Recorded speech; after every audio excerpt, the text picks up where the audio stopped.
بسم اللہ الرحمن الرحیم۔ السلام علیکم ورحمۃ اللہ وبرکاتہ۔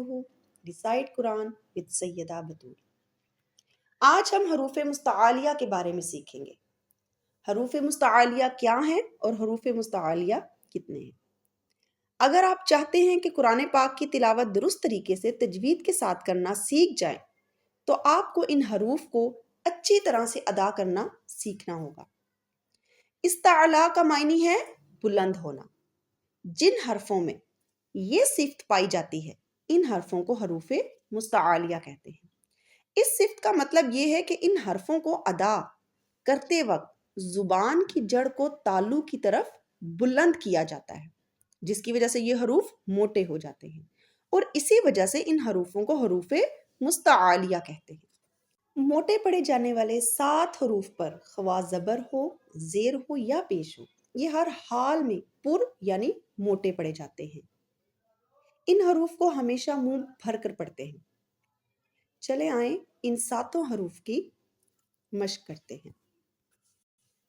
خا، خا، صاد، صاد، ضاد، ضاد، طا، طا، ظا، ظا، غین، غین، قاف، قاف۔ یہ تھے 7 حروف مستعالیہ۔ اب ہم انہیں عملی مشق کے ساتھ سیکھنے کی کوشش کریں گے۔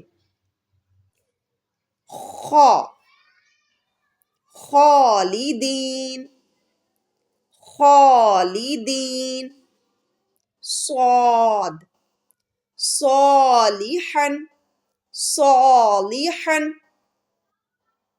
ضاد، ضلال، ضلال، غین، غفور، غفور، طا، طلبا، طلبا، قاف، قلیلا، قلیلا، ظا، ظن، ظن۔ یہ تھے حروف مستعالیہ اور حروف مستعالیہ کی عملی مشق۔ حروف مستعالیہ جیسا کہ مجموعے کی شکل میں موجود ہے، جس کو یاد کرنے کے لیے آپ کے لیے آسانی کر دی گئی ہے۔ اگر آپ اس کے مجموعے کو اچھی طرح سے یاد کریں گے تو آپ کو حروف مستعالیہ کبھی نہیں بھولیں گے، ذہن نشین ہو جائیں گے۔ اس کا مجموعہ ہے خص، ضغط، قز، خص ضغط قز، خص ضغط قز۔ اللہ تعالیٰ ہمیں صحیح طریقے سے قرآن پاک پڑھنے کی توفیق عطا فرمائے، آمین ثم آمین۔ اس کے ساتھ ہی اجازت چاہتی ہوں، اپنا بہت خیال رکھیے گا۔ السلام علیکم ورحمۃ اللہ وبرکاتہ۔